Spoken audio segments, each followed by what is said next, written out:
I'm Dana Marie Kennedy, AARP Arizona State Director. Thank you for joining us today and participating in this Facebook Live conversation. With the general election just a few weeks away on Tuesday, November 5th, we want to make sure you know how to cast your ballot in this important election. And I want to stress again the word how. We're not here today to tell you who to vote for. We're here to make sure you have the information you need to be able to cast your ballot for whoever you want to vote for. You can find out more information on where, when, and how to vote by visiting our state election guide at aarp.org/AZ votes. As a nonprofit, nonpartisan organization, AARP is in your corner fighting for issues that matter to you, including protecting your hard-earned Social Security and achieving common sense solutions that will help Arizona's family caregivers save time and money and provide them with more support. We know that voters 50 plus decide elections, and they are the majority of voters in every election. In Arizona, approximately 1.6 million voters 50 plus cast ballots in the 2022 election. So again, we are here today to make sure you have the information you need to be able to cast your ballot. For close to 40 years, AARP has been working hard during the elections to provide information to our members and the public on when, where, and how to vote, and the candidate's position on our policy priorities. AARP does not endorse candidates or elected officials, give money to PACs, candidates, or elected officials, tell you who to vote for. AARP does raise visibility on issues that matter to people 50 plus, work across political lines, inform candidates of issues that matter most to people 50 plus, provide factual information on when, where, and how to vote. Joining us now is the main person responsible for making sure Arizona has clean elections and fair elections. From the Arizona Secretary of State, thank you for joining us, Mr. Adrian Fontes. Dana, thank you so much for having me, and welcome to all members of AARP and anybody else watching. I'm Adrian Fontes, Arizona Secretary of State. Super glad to be with you. I'm excited to answer some of Dana's questions here today. I think we're going to help you figure out sort of the time, place, and manner of our elections and get down to the nitty-gritty on making sure that you can keep your constitutional rights preserved through the power of your vote. We will encourage you to register for future elections because the voter registration deadline has already passed, but there's plenty of time to vote early, and I'm sure we'll get into all of that. So Dana, thank you so much for having me. Thank you so much, Mr. Fontes. So when is the general election, and why is this so important? Well, the general election is on November the 5th. That's the first Tuesday after the first Monday in November, as indicated by our Constitution. And states and local jurisdictions usually end up putting their elections around the same time for economies of scale. It's important because we're going to, this year, as we do every 4 years, elect a president of the United States of America for the next 4-year term. In Arizona, we have one U.S. Senate race on the ballot. We have 9 different races for our congressional delegation to the House of Representatives. But we've also got a whole bunch of other stuff. Our Corporation Commission, 3 out of 5 seats are on the ballot. 90 members of our legislature, 30 in the House, 60 in the Arizona State Senate on the ballot. And we've got a whole host of officers in every county. All of our county seats are up during this general election. So lots of propositions on the ballot, lots of democracy going on. And I would let people know this is going to be a very long ballot for at least 9 counties in Arizona are going to have 2 physical pages worth of elections on their ballot. I'm sure we'll get more into that, but it's important because that's how we do things in America. Absolutely. And when are the polls open? So on election day, the polls are open from 6 a.m. to 7 p.m. But we've got a lot of early voting opportunities in Arizona. Those times and locations vary by county. And can I vote early? You absolutely can vote early. As a matter of fact, I voted on October the 9th, which was the first day to vote just a couple of days ago. And early voting in person is available in at least one location in every county in Arizona. Here in Maricopa County, there are several. early voting locations. And if you don't want to vote in person early, you can absolutely, like most Arizonans do, get your ballot mailed to you. You can fill it out in the privacy of your own home, look over your choices, and send it back either in the mail or drop it off. Voting early has a lot of options here in Arizona. Well, guess what I did last night? I Let me voted. guess. You voted. Wonderful. And that's the Maricopa County's green envelope right there. It is postage prepaid, unlike some states where you got to go get a stamp. Actually, Arizona's return envelopes for ballots are all postage prepaid. Yeah, I actually voted last night. So I stayed up a little bit later to do all my research, and I'm going to drop it off at a location when I get off of work today. So Wonderful. and yeah, and what if I have an emergency? Can I vote on election day? I'm sorry, what if I have an emergency and can't vote on election day? Well, election day voting is very traditional. A lot of people vote early in Arizona. In fact, the vast majority, as I've mentioned. But if it is after the early voting period, which ends on Friday before election day at 5 p.m., or that Saturday, Sunday, or Monday prior to election day, you can still vote. All you got to do is fill out a little form that says what your emergency is, and your local election officials will let you go ahead and cast your ballot early if you've got an emergency and you can't make it in on Tuesday, election day. Yeah, that's a great option. And do I need an ID to vote early? Well, you are already going to be registered to vote. And so your identity has been verified by your local election official at the county level. And your ID is going to basically be your signature, because we not only vet you as a voter, we vet your address that the ballot is going to. And then once you sign off on that ballot envelope, we'll be able to do the signature verification. So that all of those pieces of the puzzle work together for your voter ID if you're voting early by mail. But if you choose to vote early in person, you absolutely have to have your identification with you. I did this Wednesday. There are some lists of the supported documents or allowable documents. You can go to arizona.vote and find out what those documents are. And do I need an ID? Well, you kind of said this, but do I need an ID to vote in person? Yeah, absolutely. So voting early can be in person or by mail, as I just discussed. But if you're voting in person, whether it's early or on election day, if you want to wait that long, you do need your identification, a driver's license where you have maybe the little travel gold star on it, is part of that. There's also different things. If you don't have a photo ID, different pieces of mail to verify where you live, so you can get the right ballot, are also important pieces of identification. Again, you can go to arizona.vote to find out which documents or which combination of documents are allowable. Great. And do I have to vote on everything on my ballot? There was a couple of things that I wasn't quite sure about when I voted. I did some research, but I could see how some people may wonder, like, maybe I don't have enough information. Do I have to vote on everything? Yeah, that's a great question. You know, a lot of people think that, oh no, if I don't vote my whole ballot, they're not going to count it. That's not true. As I indicated earlier, the ballot's going to be really long. And in Maricopa County, for example, there are 78 elections on your ballot. And what that means is 78 different votes that you can cast. Each one is independent. Now, some people will say, well, I'm only going to vote for the people that I know in the offices I know. That's fine. That's your choice as an American. We prefer that folks research everything and vote as informed citizens all the way up and down the ballot. But let's just say, for example, there's some office that you just don't know any of the candidates, and you don't know that you want to vote in that election. That's okay. That's up to you as a citizen. Cast the vote in the races that you understand and you want, but you don't have to fill out the whole ballot. That's good to know. When we were voting last night, my fiance lives just about a mile from me, and he had a couple people on his ballot that I didn't have on my ballot. So I don't know if he voted for them or not, but you know.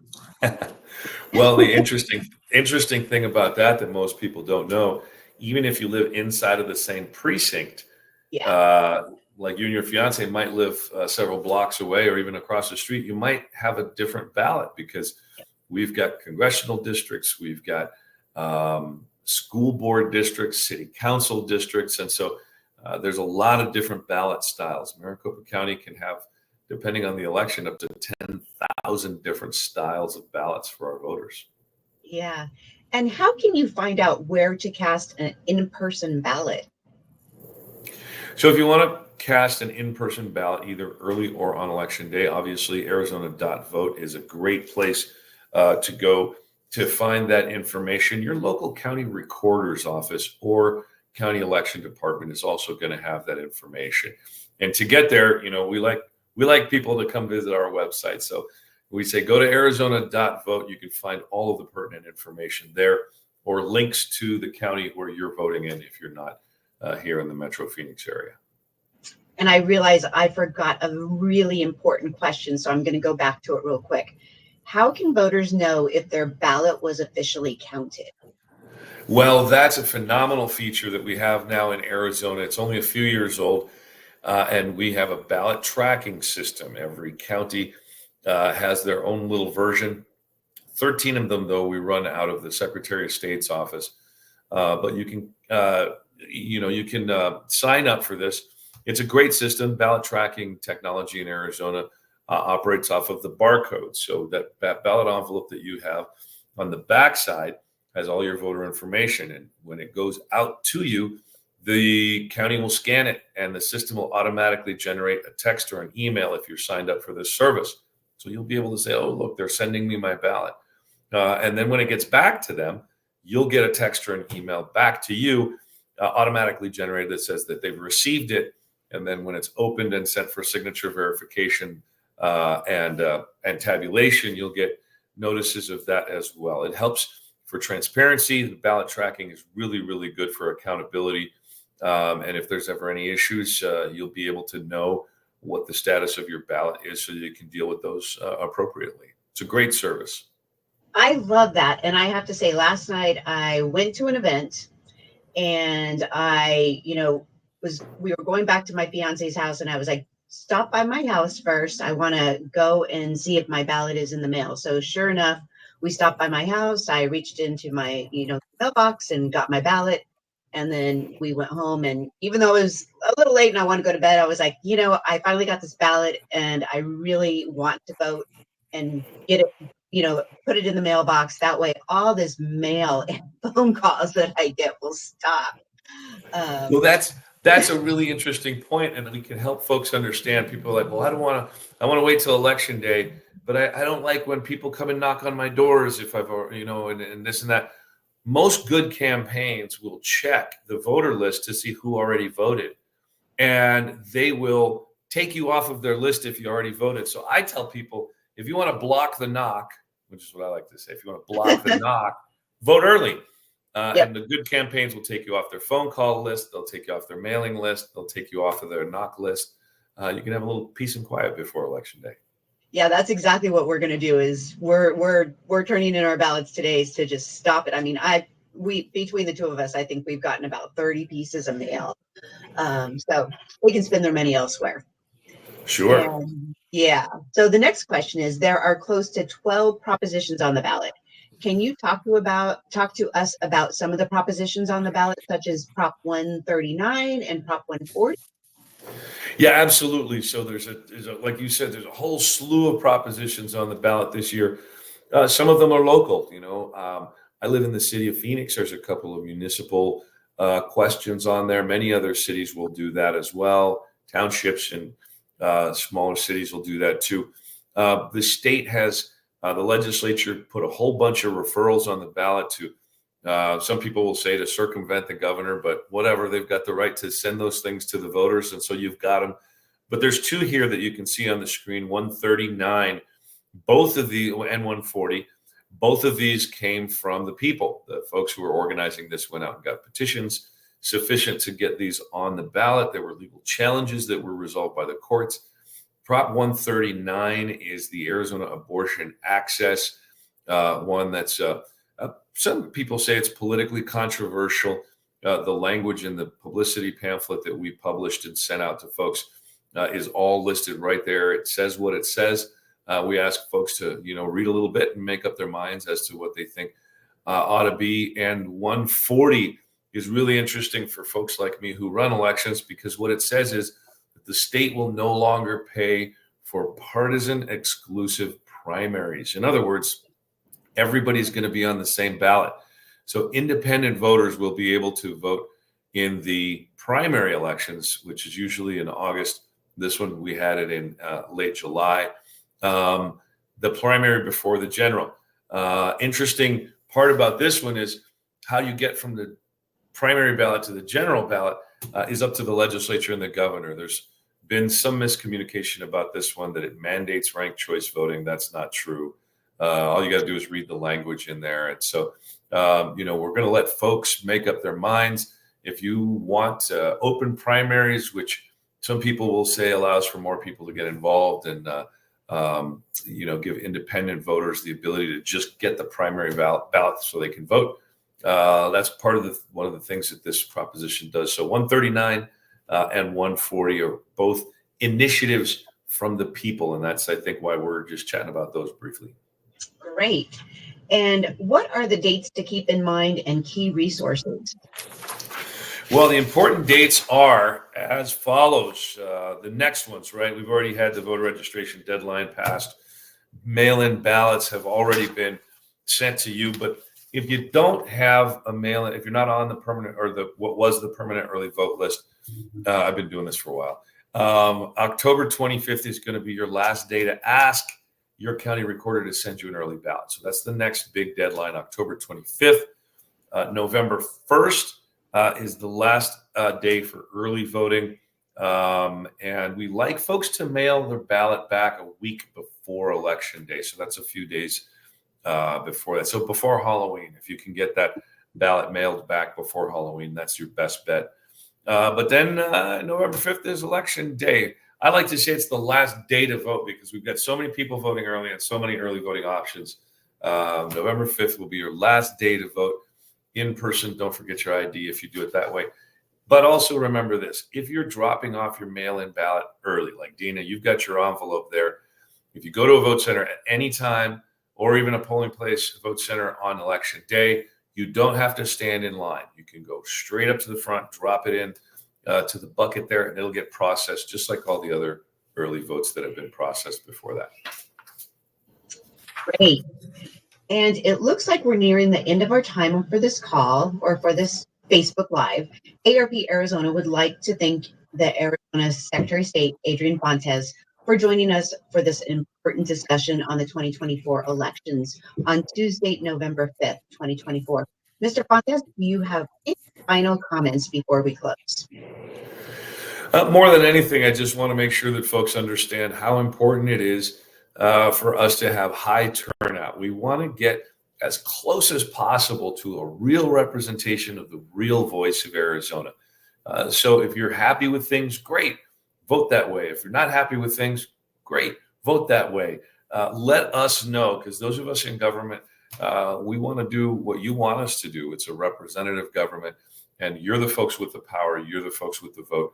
We want to make sure that your interests are represented in the decisions we make. So get on out there and vote if you're already registered.